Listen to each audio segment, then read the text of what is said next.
The roar of the applause was like thunder, but in my head, it was a distant, muffled hum. I was standing there next to the podium in my black graduation gown, feeling like I was watching a movie about someone else's life. President Harlow was still speaking, his voice booming through the massive auditorium. But my focus was locked on two faces in the fifth row, the faces of my mother and my father. They had gone from confusion to shock, and then to something that looked like pure, undiluted horror. The color had drained from their faces, leaving them pale, ghostly masks. My mother was clutching my father's hand, her knuckles white. My father, the man who was always so confident and in control, looked like someone had just siphoned the air from his lungs. They were looking at me, really looking at me, for maybe the first time in years. And they weren't seeing the daughter they'd written off. They were seeing a stranger being celebrated by an entire university. This moment, this wasn't revenge. I used to think that's what I wanted. But standing here, under the bright lights, I realized it was something deeper. It was vindication. And it had been 4 long, painful, relentless years in the making. For you to understand why my parents' faces turned to ghosts on what should have been our family's happiest day, I need to take you back. Back before the applause and the accolades. Back before this cap and gown. My name is Emma Wilson, and this story isn't about success. It's about survival, and about the true cost of being seen. I grew up in a house that looked exactly like every other house on our block in suburban Michigan. A 2-story colonial with a white picket fence, a carefully manicured lawn, and framed family photos on the mantelpiece. In those photos, all of us are smiling, stiff, practiced smiles that hid the complicated reality inside. On the surface, we were the quintessential American middle-class family. My dad, Robert, was an accountant. My mom, Diana, was a high school English teacher. We weren't wealthy, but we were comfortable. At least, that's what everyone thought. The truth is, our family had a distinct hierarchy, one that was established very early on, and in that hierarchy, I was not at the top. That spot belonged to my sister, Lily. Lily was 2 years younger than me, but somehow, she always seemed miles ahead in our parents' eyes. She had the perfect blonde hair, the kind of effortless, natural curls my mother always coveted. She was effortlessly academic, bringing home A's without breaking a sweat. She had a natural charm that made adults fawn over her and other kids want to be her friend. Lily was the golden child. She was the embodiment of everything my parents valued: visible, easy, conventional success. And I was the afterthought. I was quieter, more introspective. My hair was a straight, unremarkable brown. I had to work hard for my B's, while Lily glided to her A's. And my passions weren't something that could be easily showcased at a parent-teacher conference. I loved to draw. I loved to sit for hours with a sketchbook and a pencil, trying to capture the way the light hit the leaves on a tree, or the shape of the clouds before a storm. To me, it was magic. To my parents, it was a waste of time. This disparity was most obvious on holidays. I can still picture Christmas mornings. Lily would tear through brightly wrapped presents to reveal the newest, most expensive toys, designer clothes, the latest electronics. Her section under the tree looked like a miniature FAO Schwartz. Mine was much more modest. I'd get practical items, like socks, books my mom thought I should read, or discount store craft kits. Your sister needs more encouragement with her talents. My mom would explain when my 8-year-old self dared to question the difference.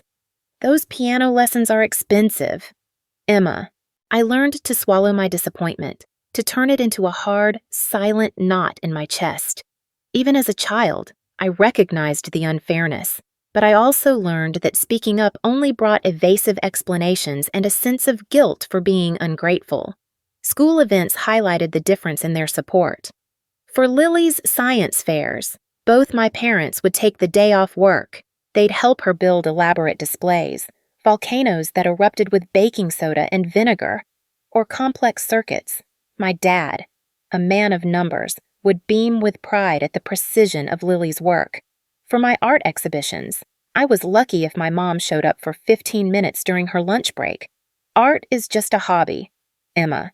It won't get you anywhere in life, my dad would say dismissively, without even really looking at the drawings I'd spent weeks perfecting. You need to focus on more practical things. Like your sister, the only person who seemed to truly see me was my grandmother, Eleanor. She was my mother's mother, but she was as different from her daughter as night and day. She lived alone in a small house on a lake, a 2-hour drive from us. The summers I spent visiting her were my sanctuary. Grandma Eleanor would sit with me for hours by the water, saying nothing, while I sketched the ripples and the weeping willows. You have a special way of seeing the world, Emma, she would tell me, her voice low and gentle. Don't you ever let anyone dim your light. In her small library, filled with old books that smelled of dust and vanilla, I discovered stories of people who didn't fit the mold, entrepreneurs who had built empires from nothing, leaders who had overcome unimaginable obstacles. I started to develop dreams beyond just surviving my childhood, dreams of proving my worth through achievements my parents couldn't ignore. If art didn't impress them, maybe business would, money, success that was a language they understood. By the time I was in high school, I'd developed a resilient personality out of necessity. I knew that if I wanted anything in life, I was going to have to get it for myself. I joined every business-related club I could, DECA, Future Business Leaders of America. I excelled in math and economics, discovering a natural aptitude that surprised even my most supportive teachers. I loved the logic of it, the way the numbers fit together to tell a story. It was like art, in a way, just with a different medium. When I won the regional business plan competition as a sophomore, my economics teacher, Mr. Rivera, called my parents personally. I stood by the phone in the kitchen, my heart pounding, hoping, just for once, they'd see something. That's nice, my mom said after she hung up, her voice indifferent. She turned to me, her eyes already on the next concern. Did you remember to help Lily with her history project? She has that big presentation tomorrow.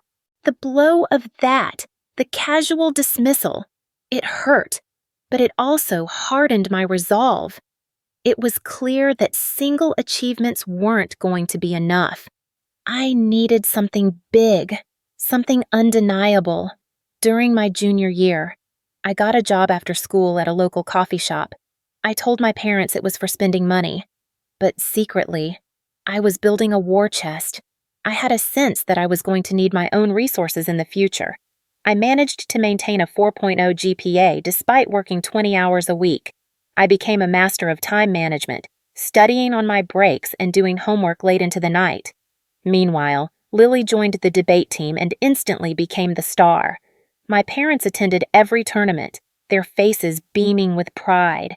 They celebrated each of her victories with special dinners at the family's favorite restaurant. I was never invited. You have to work. Don't you, my mom would say, as if it were my choice and not a necessity. By senior year, both Lily and I were applying to colleges. Despite being 2 years apart, Lily had skipped a grade in elementary school, which meant we were in the same graduating class. We both set our sights on the prestigious Westfield University, known for its excellent business and political science programs. It was a long shot, but I had worked tirelessly to build my resume. And then, one day in March, the impossible happened. 2 thick, Westfield postmarked envelopes arrived in the same mailbox. I can still remember the feeling. My hands were trembling as I tore mine open. The words leaped off the page. "We are pleased to inform you." I gasped, a choked sob of relief and elation. I had done it. Against all odds, I had done it. I ran inside, unable to contain my joy. My dad was reading the paper in the living room. My mom was in the kitchen. I got in, I announced, waving the letter. full acceptance to Westfield's business program. My father glanced up from his paper. Just for a moment. That's nice. Emma, he went back to his article. My mom offered a thin smile. That's wonderful. Sweetie. And that was it. No excitement.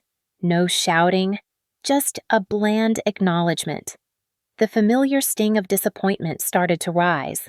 But before it could settle, the front door burst open. Lily flew in, her face flushed with excitement, waving her own envelope. I got into Westfield's political science program. The transformation in my parents was instantaneous. It was like someone had flipped a switch. My dad leaped up from his chair, the newspaper fluttering to the floor. My mom rushed to hug Lily, spinning her around in a joyous embrace. The dinner simmering on the stove was forgotten. My dad pulled out a bottle of champagne he'd been saving for a special occasion. We always knew you could do it. Lilybug, my mom gushed, her eyes sparkling with happy tears. This is the start of a great career, honey, my dad said, raising his glass. To Lily, I stood there, my own acceptance letter still in my hand, feeling invisible. I had announced the exact same achievement minutes earlier, but it was as if it had been erased from their memory, in their world. Only one victory mattered.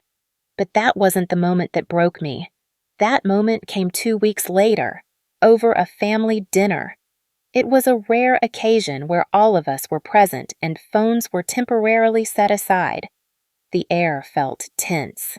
We need to discuss college plans, my dad announced, folding his hands on the table. His eyes, however, were fixed solely on Lily. Lily, your mother and I have been saving for your education since you were born. He went on to explain that they had accumulated enough in a college fund to cover her entire tuition at Westfield. All 4 years. No debt. We want you to be able to focus on your studies without worrying about money, he concluded.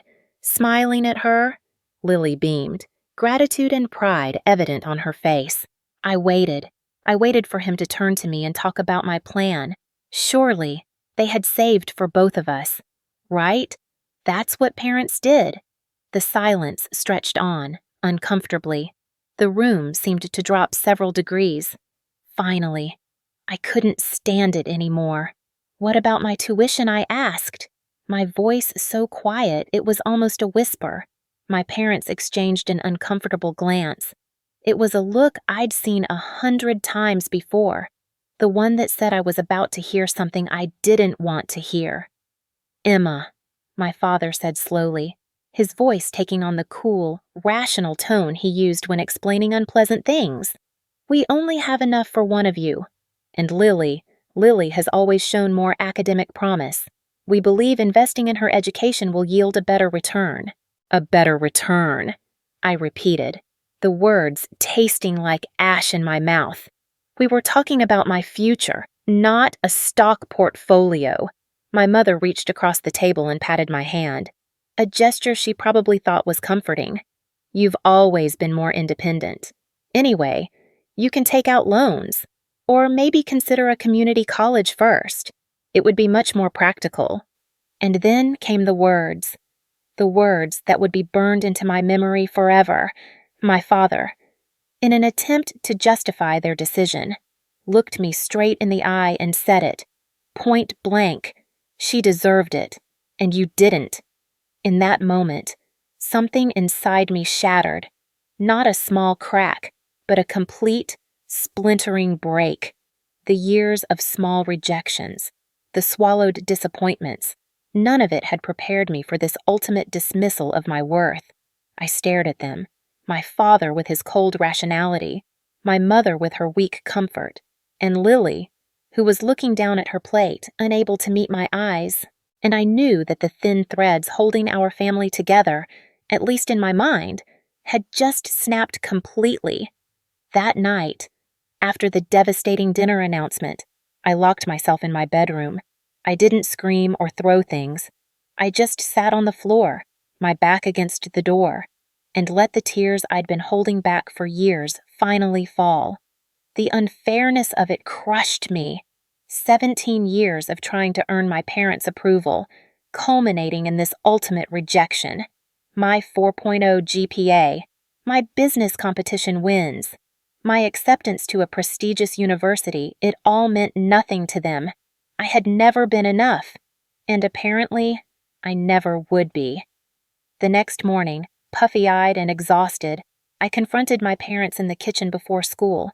I needed to understand. I needed them to make it make sense. How could you have saved college money for Lily, but not for me? I asked, my voice breaking despite my attempts to stay composed. My mom sighed as she stirred her coffee. She wouldn't look at me.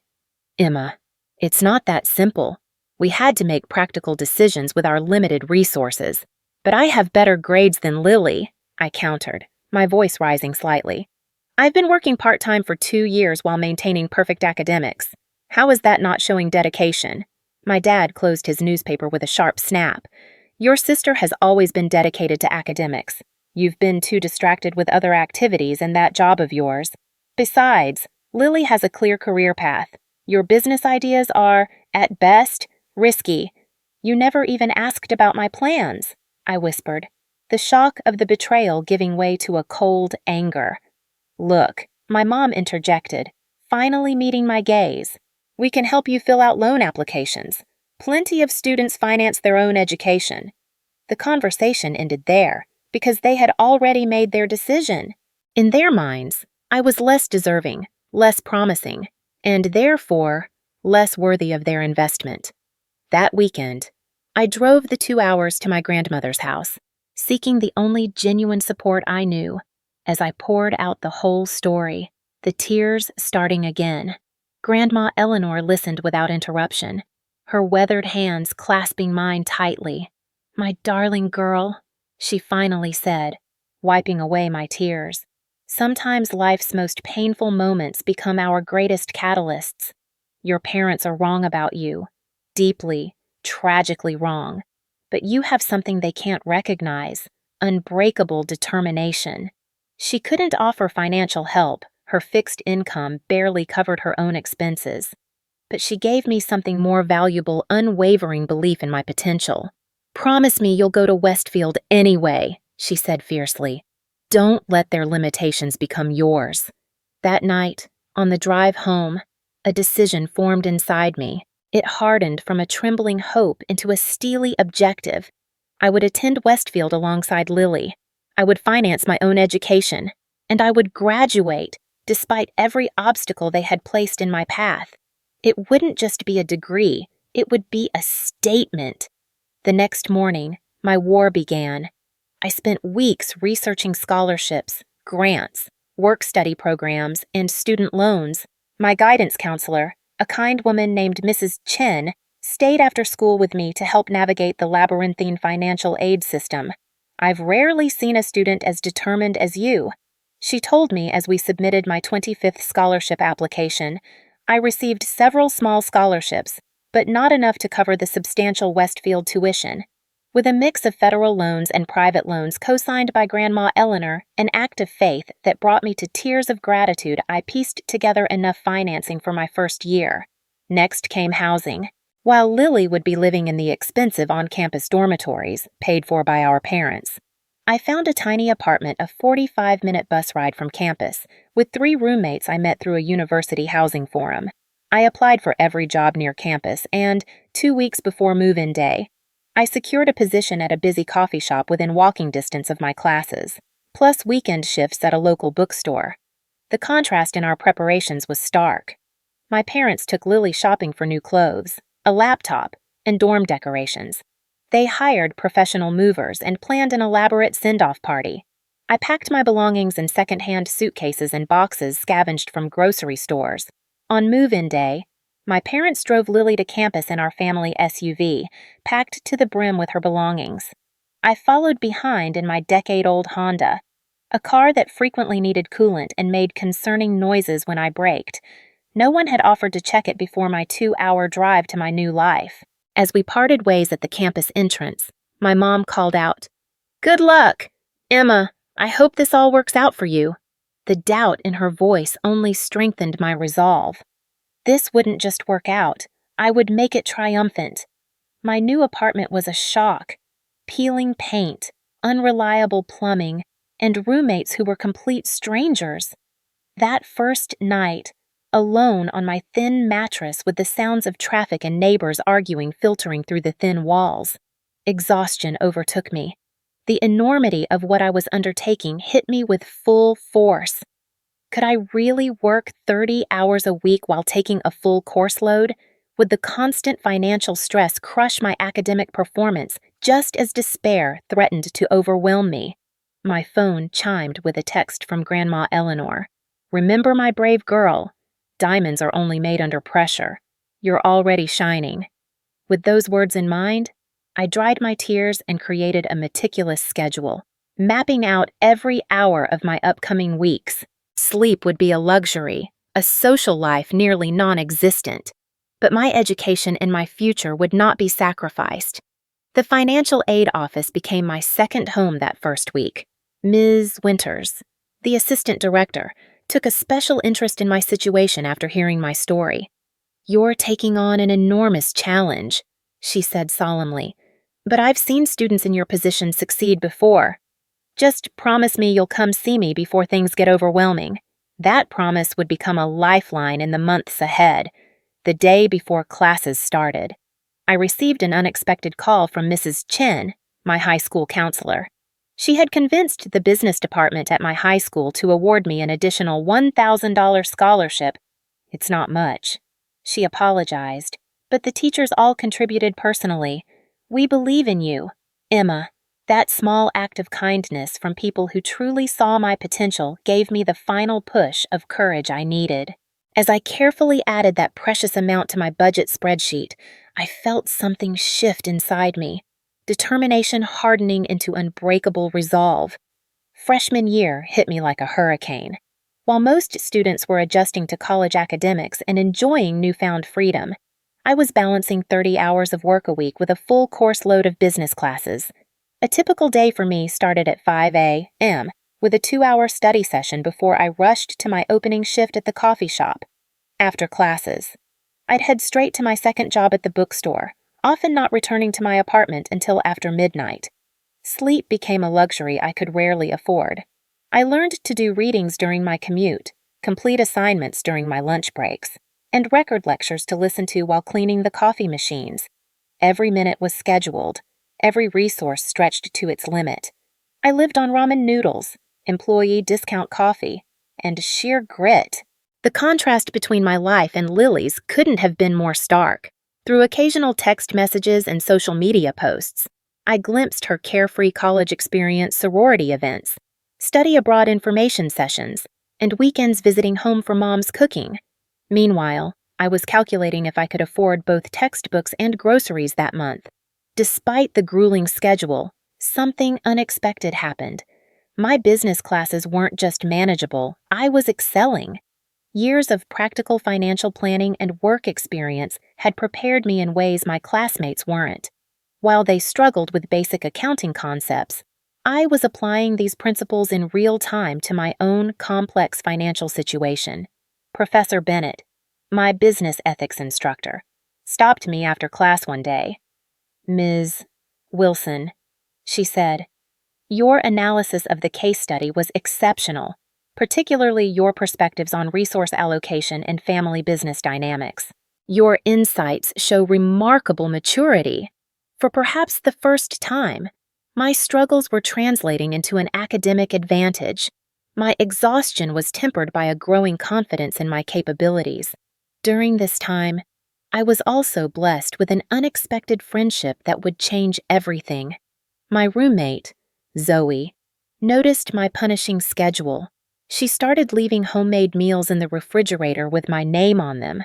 One night, when I came home particularly exhausted, she was waiting up. "You can't keep going like this," she said bluntly, setting a cup of tea before me. "You'll burn out before midterms."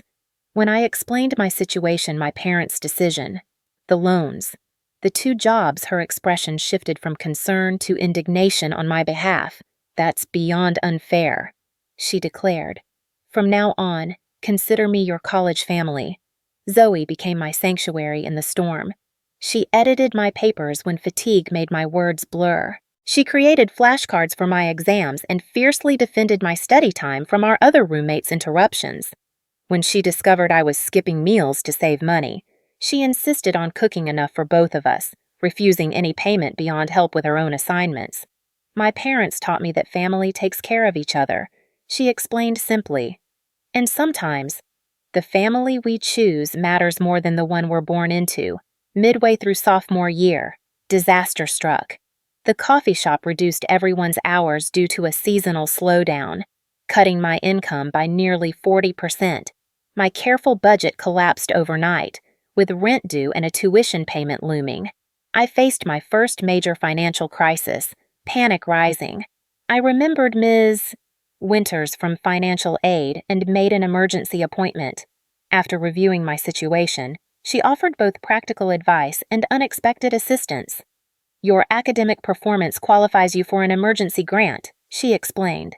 And Professor Bennett has recommended you for a research assistant position in the business department. It pays better than the coffee shop and looks more impressive on a resume. The research position became another turning point. Working directly with Professor Bennett, I began assisting with her study on small business resilience during economic downturns. The flexible hours accommodated my class schedule, and the intellectual stimulation was a welcome change from preparing lattes. More importantly, Professor Bennett took a genuine interest in my future. "Have you considered entrepreneurship?" she asked one afternoon as we analyzed survey data. "Your perspective on resource constraint driving innovation is quite sophisticated." The seed of an idea that had been germinating since high school began to take root. Using skills from my marketing and digital media classes, I created a simple online platform offering virtual assistant services to local small businesses. Working late into the night, I built a website and developed service packages tailored to needs I had observed in my research with Professor Bennett. By the beginning of junior year, my small business was generating enough income to allow me to quit the bookstore job. I maintained my research position, but now more for the mentorship than the money. Between the virtual assistant work, the research stipend, and my loans, I was finally achieving a precarious financial stability. As my business grew, so did my confidence. In my business strategy class, I began speaking up more, sharing insights from my real-world entrepreneurial experience. Professors took notice, and classmates began seeking my advice on their projects. The girl who once felt invisible was becoming a respected voice in the department. Meanwhile, Lily and I maintained a cordial but distant relationship. We rarely discussed our dramatically different college experiences, maintaining the surface-level conversation that had characterized our relationship since childhood. Our parents called Lily weekly, but only reached out to me for major holidays or family emergencies. During one Thanksgiving break when I couldn't afford the trip home, my mom texted, "We miss you at dinner, but we understand you're busy with your projects." The ellipsis spoke volumes about how they viewed my choices. Despite their continued dismissal, my academic performance was becoming impossible to ignore. I made the dean's list every semester, received departmental awards, and was invited to present at a regional business conference. Each achievement strengthened my determination to prove my path was just as valid as Lily's, perhaps even more so. By the end of junior year, my virtual assistant business had evolved into a proper digital marketing agency, serving clients across the state. I hired 2 fellow business students as part-time associates, turning theoretical classroom knowledge into practical business growth. The business not only covered my living expenses, but generated enough profit to start repaying some of my smaller loans early. Professor Bennett nominated me for the prestigious Entrepreneurial Excellence Scholarship, which covered my entire senior year tuition. "You've earned this through extraordinary effort," she told me when I received the award. "Your story exemplifies the very entrepreneurial spirit this university was founded upon." For the first time since starting college, I felt the crushing weight of financial insecurity begin to lift. The future I had glimpsed in those books at Grandma Eleanor's house was materializing through my own determined efforts. What I didn't realize was that my success story was becoming quietly famous within the business department. As I focused on surviving and thriving, seeds were being planted that would bloom in a most unexpected way at graduation. Senior year arrived with a momentum I could scarcely have imagined when I first stepped onto Westfield's campus. My digital marketing agency had grown to serve 15 regular clients and employed 4 part-time student workers. The business was featured in a local entrepreneurship magazine, bringing a steady stream of new clients and establishing my professional reputation beyond the university. Meanwhile, my academic performance had positioned me among the top students in the business school. Professor Bennett approached me in October with an unexpected opportunity. "The National Collegiate Business Innovation Competition is accepting entries," she said, sliding a brochure across her desk. "The grand prize includes $50,000 in business funding and national industry exposure.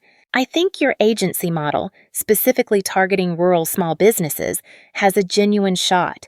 With her mentorship, I spent weeks refining my business plan and practicing my pitch. After 3 rounds of increasingly competitive judging, I made it to the final round, scheduled for April, just 1 month before graduation. Ironically, as my professional trajectory soared, Lily began experiencing her first real academic struggles. The political science programs demanding senior thesis requirements exposed gaps in her research skills and work ethic. Years of coasting on natural talent and parental support had left her ill-prepared for this genuine challenge. One Tuesday evening in November, I received an unexpected knock on my apartment door. Opening it revealed a teary-eyed Lily, clutching her laptop and a stack of research papers. "I'm failing my thesis seminar," she confessed in a rush. "Professor Goldstein says my research methodology is fundamentally flawed, and I have 3 weeks to completely restructure everything or I might not graduate." Looking at my sister's genuine distress, I felt conflicting emotions. Part of me, the hurt, resentful part, thought this was karmic justice for years of preferential treatment. But another part recognized this moment as an opportunity to rise above the pain of our past. "Come in," I said, stepping aside. "Let's take a look." That night became the first of many study sessions. Through helping Lily, I discovered that my years of self-directed learning and rigorous time management had given me skills my sister never developed. My research experience with Professor Bennett proved invaluable as I guided Lily through proper academic methodology. As we worked together, something unexpected happened. We began to talk, really talk, for perhaps the first time in our lives. "How do you do it all?" Lily asked one night as we took a break. "Your business, perfect grades, the research position. I can barely manage my coursework with nothing else on my plate." I explained my punishing schedule, the financial pressures, and the constant calculations required to stay afloat. Lily listened with growing horror. "I had no idea," she whispered. "Mom and Dad always just said you were doing fine." "Fine is relative," I replied. "I've worked 60-hour weeks for 4 years while taking full course loads. I've gone without proper meals, proper sleep, and any semblance of a social life. But why didn't you ever say anything?" she asked. The question struck me as naively privileged. Would it have changed anything? Would Mom and Dad have suddenly decided I was worth investing in, too? The conversation marked a turning point in our relationship. As Lily began to recognize the inequality that had shaped our lives, she became my unexpected ally. She started declining expensive parental gifts, explaining she preferred to manage on her own, like her sister. By January, our weekly study sessions had become a genuine connection. Lily's thesis was back on track, and she had begun to develop a new appreciation for the discipline and perseverance she'd always lacked. Meanwhile, my own senior project had attracted attention from the university administration. Dean Rodriguez, head of the business school, invited me to her office in February. "Your journey at Westfield has been extraordinary," she began. "From financing your own education to building a successful business while maintaining academic excellence. It's precisely the kind of success story we want to highlight." She explained that the university selected 1 exceptional student annually to deliver a short address at graduation. "We would like you to consider representing the business school this year," she said. "Your story embodies the entrepreneurial spirit and determination we aim to instill in all our graduates." The opportunity to speak at graduation, to publicly claim my achievements before my parents and the entire university community, felt like the culmination of everything I had worked toward. I accepted immediately. What I didn't know was that Dean Rodriguez had more planned than just a student address. The details would remain confidential until the ceremony itself. As April approached, the business competition became my focus. My presentation to the judges incorporated everything I had learned about resilience, resource optimization, and creating value from constraint. When the panel announced my victory, I felt a validation that transcended the prize money and publicity. I had transformed my greatest challenges into my competitive advantage. The university newspaper ran a front-page story about my win. I sent a copy to Grandma Eleanor, who called me, sobbing with pride. "I always knew you were extraordinary," she said. "Now everyone else knows it, too." My parents, notably, did not mention the article or the award.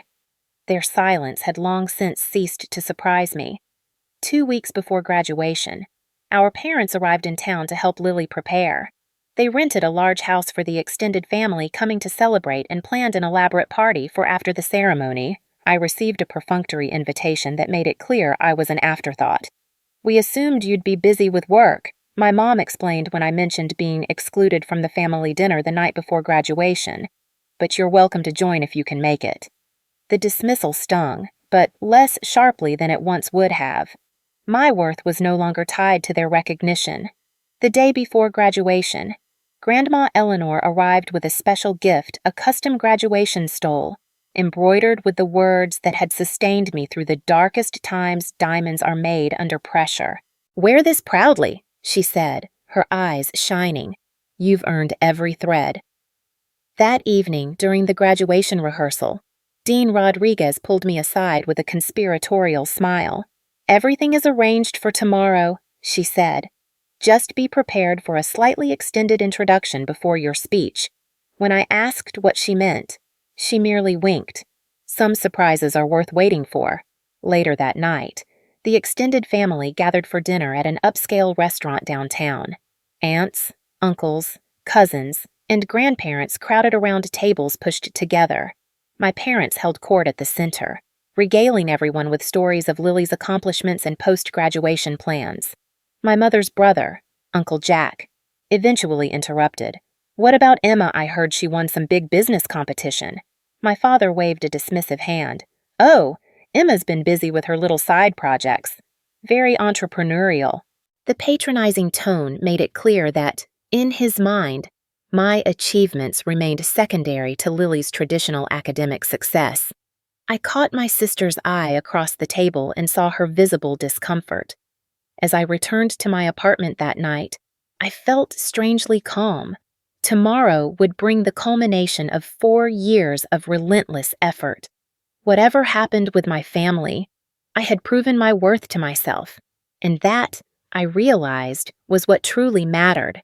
The morning of graduation dawned bright and clear, as if nature itself was celebrating with us.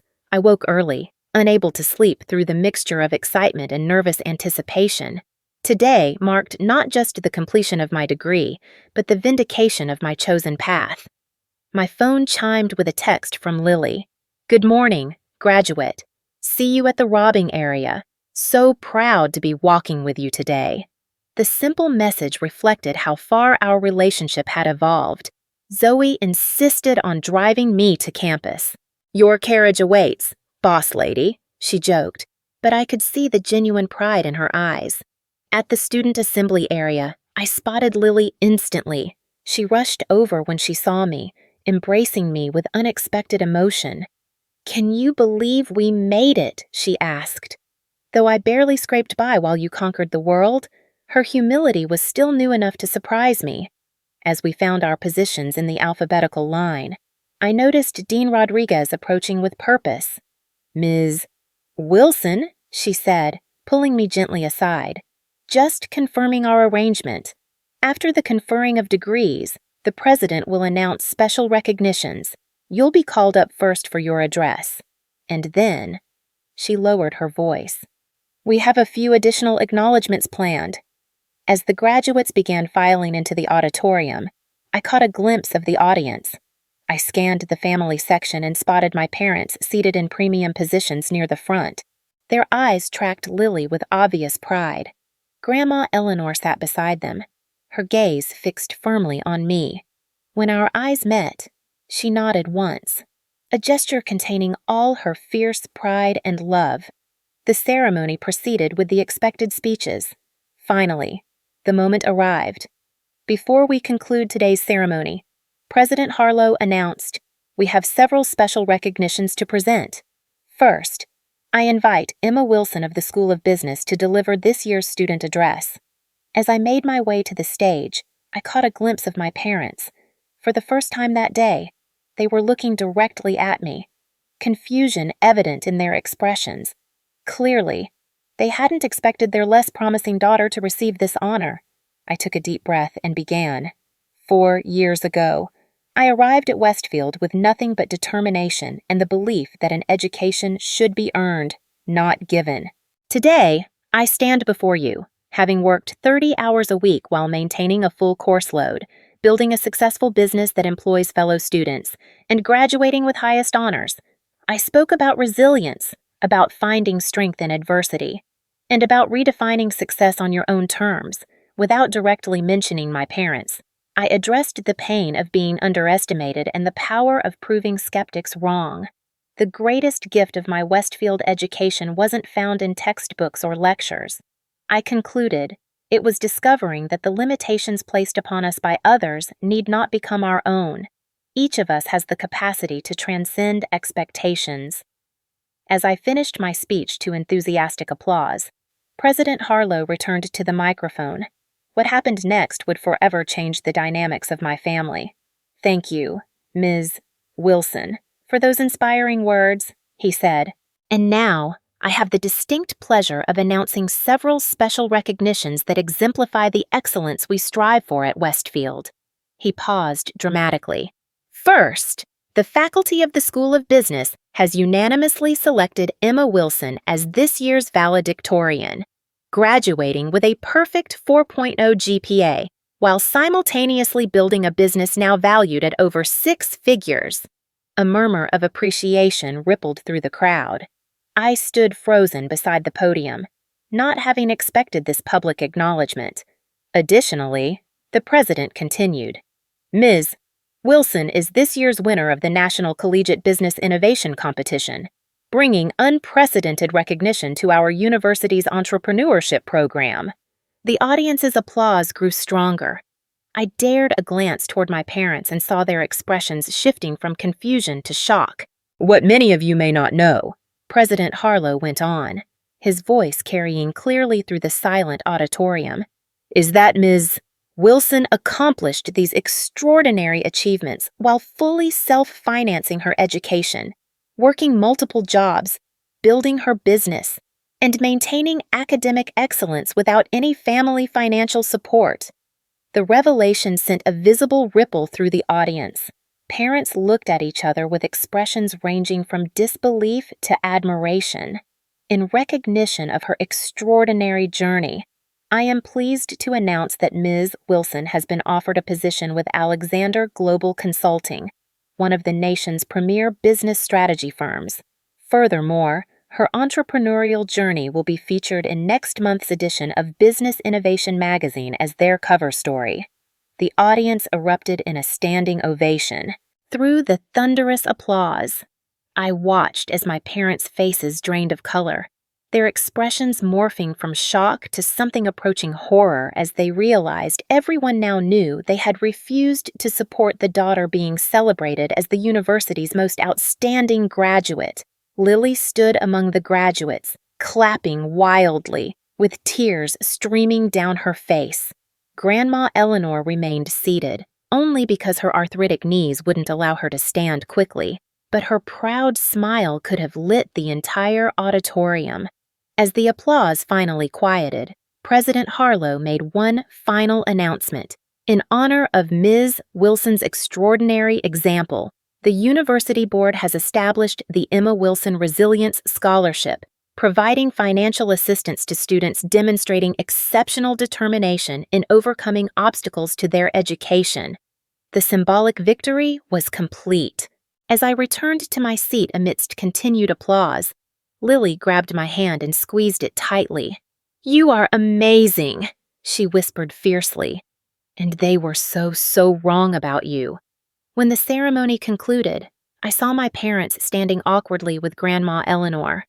When I finally reached them, my father attempted a jovial tone that rang hollowly. "Well, this was quite a surprise," he said. "You've been holding out on us." "Emma?" "Not at all," I replied coolly. "I've been exactly who I've always been. You just weren't paying attention." Before they could respond, Lily stepped forward and put her arm around my shoulders in a clear display of solidarity. "Everyone's talking about Emma's speech and accomplishments," she announced, loudly enough for nearby families to hear. "Isn't it amazing how she managed to achieve all this without any support? I can't imagine how much more she could have done if she'd had the same advantages I did." Our mother flinched visibly at the public acknowledgement of their favoritism. "Perhaps we should continue this conversation at home," Dad suggested tersely. "Actually," I replied, "I have a celebration with my business team and mentors this afternoon. They've been my real support system these past 4 years, and I wouldn't miss it for anything." Grandma Eleanor stepped forward then, taking my hand. "I'm coming with you," she declared. "I want to meet these wonderful people who recognized what your own parents couldn't see." As Grandma Eleanor and I turned to leave, Lily made a quick decision. "I'm coming too," she announced, stepping away from our parents to join us. The sight of their 2 daughters walking away, both having outgrown the constraints of their expectations in different ways, left my parents standing alone amidst the celebrating families, their carefully constructed narratives about their children visibly crumbling before the undeniable truth. The scene at the post-graduation celebration in the business school atrium could not have been more different from the tense family interaction earlier. Professor Bennett had arranged an elegant reception. Lily looked around with wide eyes as we entered. "This is so different from the political science reception," she whispered. Zoe rushed over immediately, engulfing me in a tight hug before introducing herself to Grandma Eleanor and Lily. "I've heard so much about both of you," she said warmly, the supportive grandmother and the sister who finally woke up. Lily blushed but accepted the gentle teasing good-naturedly. Dean Rodriguez approached next, champagne flutes in hand, the woman of the hour. She beamed. "And this must be the grandmother who believed in you from the beginning." As they chatted, I watched Lily observing this network of supporters I'd built, people who valued me for my actual accomplishments rather than some preconceived notion of potential. A distinguished woman in a sleek business suit approached our group, Ms. Wilson Jennifer Alexander, founder of Alexander Global Consulting. "Your presentation at the business competition was extraordinary. I'm thrilled you've accepted our offer."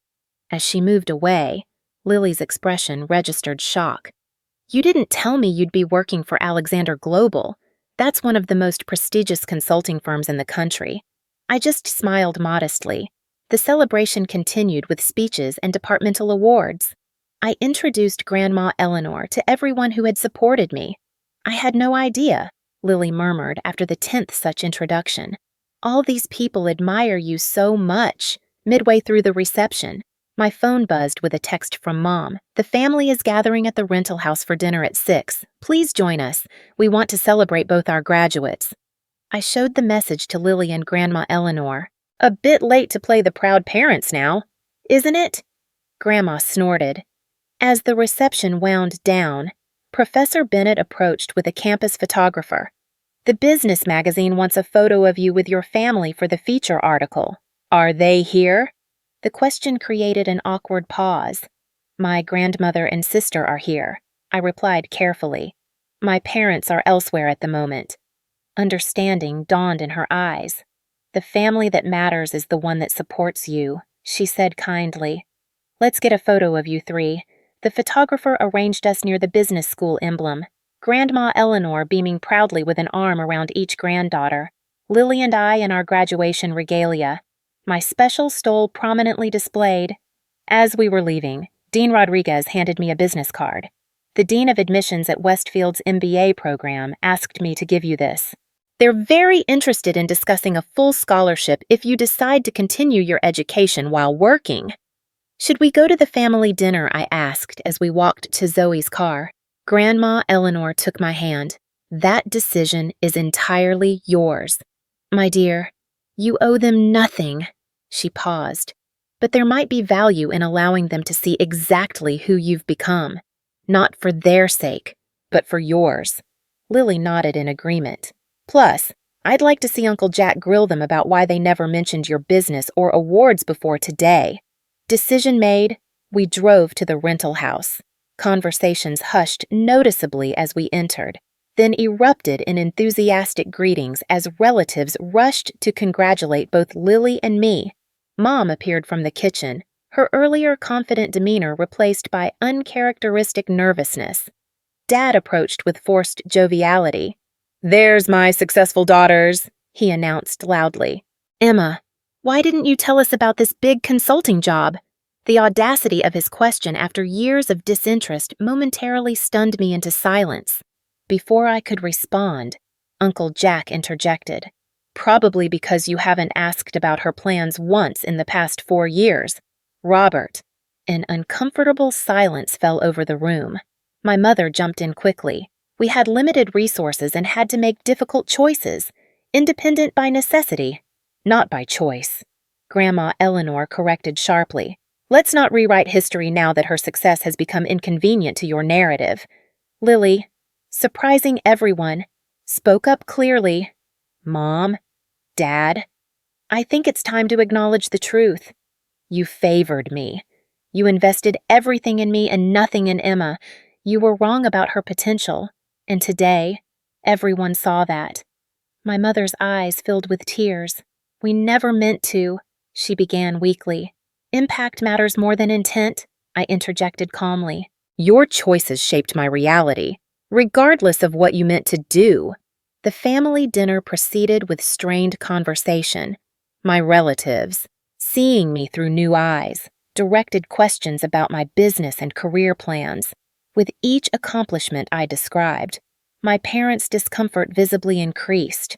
When only our immediate family remained, Dad attempted a conciliatory gesture. "Emma, your mother and I have been discussing, and we'd like to help you with the security deposit on an apartment near your new job, as a graduation gift." The offer, so small compared to the 4 years of tuition they had provided Lily, would have once meant everything to me. Now, it felt almost offensive in its inadequacy. "Thank you, but that won't be necessary," I replied evenly. "My starting salary at Alexander Global will be $90,000 annually, plus performance bonuses. My housing is quite secure." The figure, substantially more than my father currently earned, landed like a physical blow. His expression cycled through shock, disbelief, and finally, a grudging recognition that the daughter he had dismissed had surpassed his own achievements.